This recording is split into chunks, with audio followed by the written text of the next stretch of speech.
Hi, Liz. It's good to see you. How are you going today? Good, thanks, Sam. Good to see you too. Today, we've got you here because we're just doing some interviews with some people from Berwick Anglican Church for the whole community so that we can be seeing more of each other and encouraged. So, what have you been up to today? I've been sewing today. Oh, okay. Tell us a bit more. What exactly have you been selling? Well, tomorrow we need to start wearing face masks. And as we live in a village, I've been sewing face masks for the villagers. Wow, that's awesome. Has that been a good way to get to know people in the village? Or have you It met is. any people It's a through that? very good way because we have very little contact with one another in stage 3. Um, well, we're talking today on Tuesday, and tomorrow, yeah, as you said, masks become mandatory in Melbourne. But I'm just wondering if you could fill us in on how COVID-19 has affected you in this time. Sure, Sam. I guess it's been a double whammy for me because my husband Brian passed away on the 15th of June. Mm.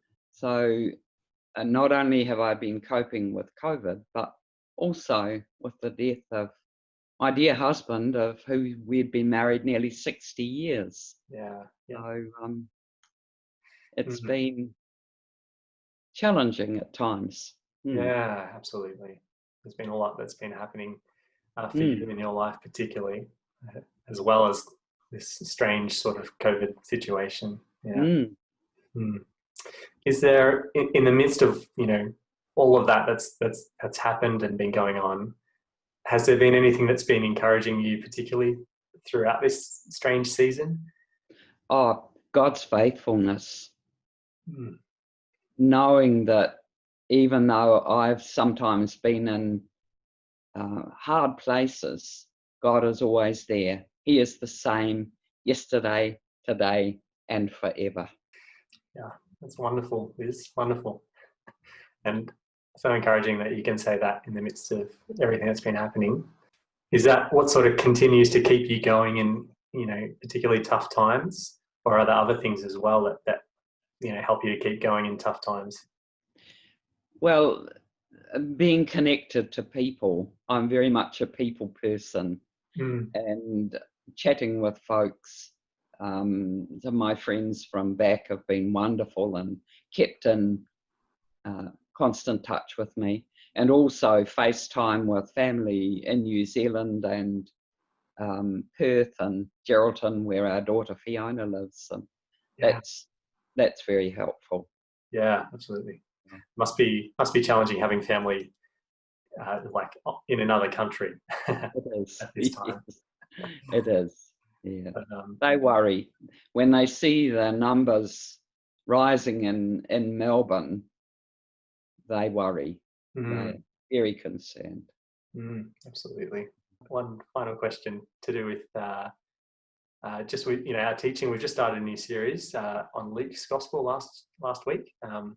Has there been anything particularly encouraging from the Bible, from Luke's Gospel, from the sermon last week over the last little while? Yeah, very much so.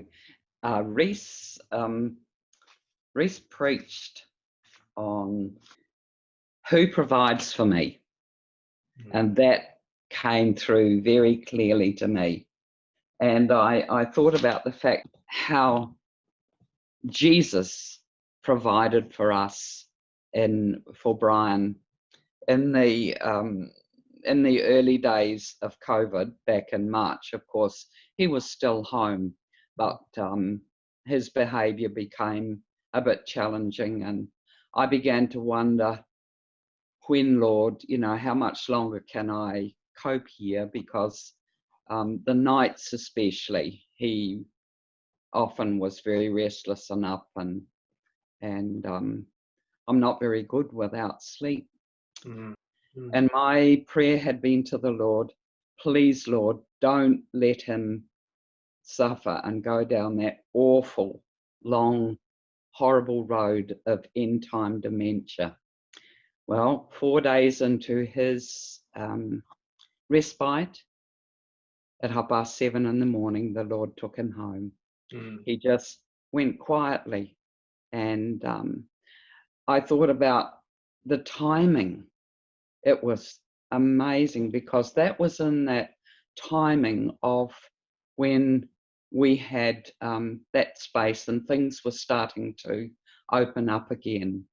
And when we had Brian's memorial service, instead of 20 people, we were allowed 50 people.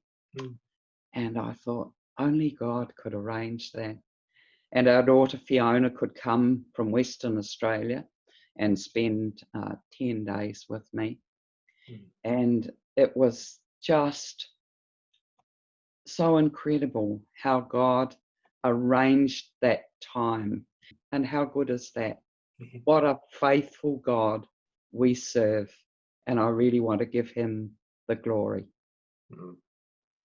Yeah, that's a good note to leave it on. It's been wonderful to talk to you, and wonderful to be able to hear some of these reflections of yours during this time. And our prayer is that this is encouraging for the wider church as well. Yes. So thank you. Yeah, thank you today for your time.